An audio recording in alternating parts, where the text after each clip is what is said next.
Budget का सत्र चल रहा है और बजट सत्र में आपने देखा कि बहुजन समाज के लिए कुछ भी नहीं है।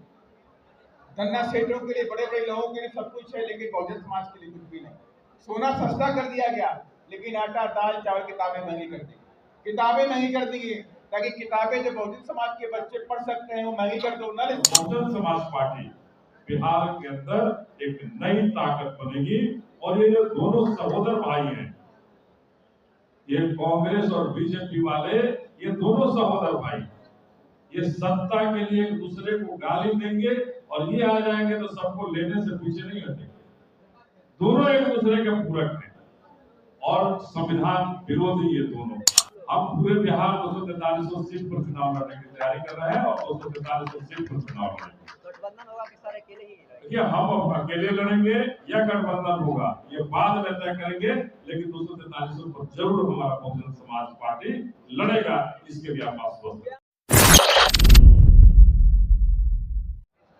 रविंद्र हॉल में बुलाई गई और उसमें साथ ही में हम सब ने ठाना हुआ है कि बहुजन समाज पार्टी महापुरुषों की विचारधारा पे चलने वाली पार्टी है। तो इसी क्रम में छत्रपति साहू जी महाराज जो गुरमी राजा कोल्हापुर गुरमी राजा थे, उनकी जयंती को मनाने का भी प्रण किया गया और आज आपने देखा भी है कि हजारों की संख्या में जो कार्यकर्ता यहाँ पे इकट्ठे हुए हैं और ये बड़ा संदेश भी है।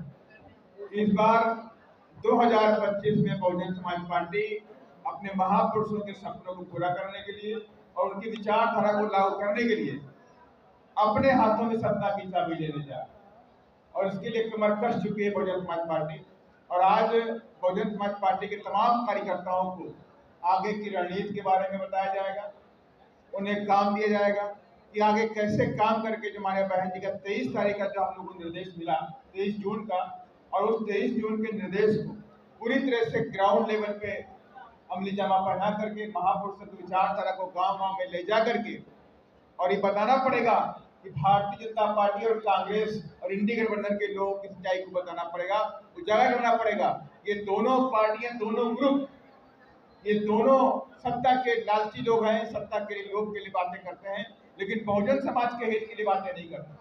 जबकि बहुजन समाज पार्टी, बहुजन समाज के लोग ये चाहते हैं इस देश के अंदर हमारे महापुरुषों की विचारधारा, बाबा साहब का संविधान पूरी तरह से लागू किया जाए, लेकिन ये लोग लागू नहीं करते, बातें लंबी लंबी करते हैं। और आपने देखा भी है कि जिस तरह से इस समय बजट का सत्र चल रहा है और बजट सत्र में आपने देखा कि बहुजन समाज के लिए कुछ भी नहीं है। धन्ना सेठों के लिए, बड़े बड़े लोगों के लिए सब कुछ है, लेकिन बहुजन समाज के लिए कुछ भी नहीं। सोना सस्ता कर दिया गया, लेकिन आटा दाल चावल किताबें महंगी कर दी। किताबें महंगी कर दी ताकि किताबें जो बहुजन समाज के बच्चे पढ़ सकते हैं वो महंगी कर दो न ले सके। इस तरह के तमाम चीजें इस देश के अंदर षड्यंत्र किया जा रहा है, कैसे बहुजन समाज के लोगों को रोका जाए। इसलिए इसी आह्वान को लेकर के अपने बहुजन समाज के कार्यकर्ताओं को समझाने के लिए और हमारे बहन जी के दिशा निर्देशों को बताने के लिए और अगला 2025 में हम कौन सी तैयारी करके आगे बढ़ेंगे, उस सारी बातों को बताने के लिए आज की अहम बैठक बुलाई गई। और उसी क्रम में आज बड़े धूम धमाके के साथ में छत्रपति साहू जी महाराज की जयंती मनाई गई और जिसमें हमारे पार्टी के तमाम कार्यकर्ताओं ने उनके जीवन परिचय पर प्रकाश डालने का काम किया। धन्यवाद। विधानसभा का जो चुनाव पार्टी अकेले लड़ी थी, अलायंस क्या गुंजाइश है? देखिए, ये हम लोग अभी आज यहाँ पे बैठक कर रहे हैं, ये छत्रपति साहू जी महाराज की जयंती मना रहे हैं और प्रदेश की बैठक कर रहे हैं। हम अपने कुर्मी महाराजा छत्रपति साहू जी महाराज की जयंती को मनाते हुए तमाम बिहार के जिलों से लोग आए हैं, हमारे कार्यकर्ता, हमारे संगठन के पदाधिकारी, और एक मिसाल जो छत्रपति साहू जी महाराज ने भारत के इतिहास में कायम की। जब शूद्रों को पढ़ने नहीं दिया जा रहा था, जो हम सभी शूद्र हैं इनके लिए स्कूल का रास्ता बंद किया गया था, ये वही महाराजा थे जो राजा रहते हुए भी हम शूद्रों को शिक्षा का अधिकार दिया। आज उनकी हम सभी जयंती मना रहे हैं, हम उन्हें याद कर रहे हैं और आज भी जो भेदभाव हमारे साथ हो रहा है, चाहे हमारे शिक्षा के साथ भेदभाव हो रहा है या हमारे रोजगार के साथ भेदभाव हो रहा है, हमारी नौकरियों के साथ जो भेदभाव हो रहा है, हमारी व्यवस्थाएं छीनी जा रही है, उन सारी व्यवस्थाओं के लिए हम सभी विचार करेंगे और बहुजन समाज पार्टी बिहार के अंदर एक नई ताकत बनेगी। और ये जो दोनों सहोदर भाई हैं, ये कांग्रेस और बीजेपी वाले, ये दोनों सहोदर भाई, ये सत्ता के लिए एक दूसरे को गाली देंगे और ये आ जाएंगे तो सबको लेने से पीछे नहीं हटेंगे। दोनों एक दूसरे के पूरक हैं और संविधान विरोधी ये दोनों ही संविधान विरोधी हैं। तो अभी हमारे शंभू पटेल जी ने कहा कि हम 24 कैरेट गोल्ड हैं, तो हम सभी मानते हैं कि देश में एकमात्र ऐसी ताकत है, देश में एकमात्र ऐसी शक्ति है और वो है बहुजन समाज पार्टी, जो संविधान की बात करती है, संविधान के साथ रहती है और अपना हर कुछ संविधान के दायरे में रख करके आगे चलाने का रास्ता खोजती है। तो आज हम सभी अपने पूर्वी राजा छत्रपति साहू जी महाराज की जयंती मना रहे हैं और उन्हें याद करके जो उनके सपने अधूरे रह गए हैं, हम अपनी बहन मायावती के मार्गदर्शन में उनके बताए रास्ते पर चल करके हम सभी उन्हें पूरा करने का रास्ता तलाश रहे हैं। और निश्चित रूप से ये आपको बता देना चाहते हैं कि 2025 वो रास्ता तय करेगा हमारे बहुजन समाज पार्टी का भी और हमारी आदरणीय बहन मायावती का भी। कि आज बिहार में जो स्थितियां बद से बदतर हो गई, हमारे बहुजन समाज का स्थितियां बद से बदतर हो गई है कि हमें कहीं न्याय नहीं मिलता।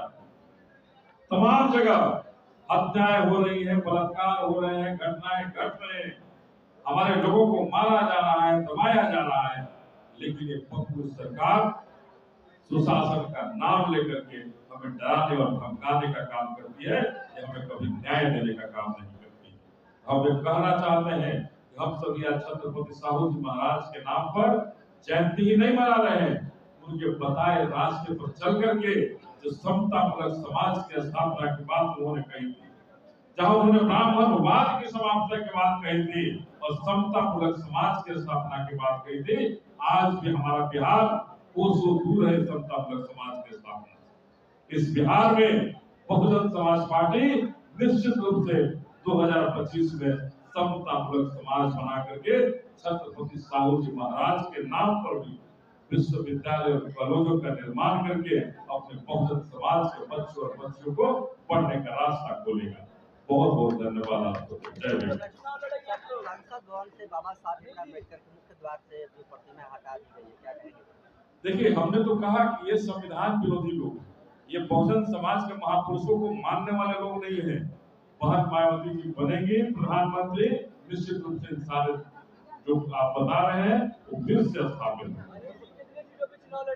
हम पूरे बिहार 243 सीट पर चुनाव लड़ने की तैयारी कर रहे हैं और 243 सीट पर चुनाव लड़ेंगे। गठबंधन होगा कि सारे अकेले ही लड़ेंगे? देखिए, हम अकेले लड़ेंगे या गठबंधन होगा ये बाद में तय करेंगे, लेकिन 243 पर जरूर हमारा बहुजन समाज पार्टी लड़ेगा, इसके लिए आप आश्वस्त हैं। आप इंडिया गठबंधन के साथ जाएंगे? नहीं।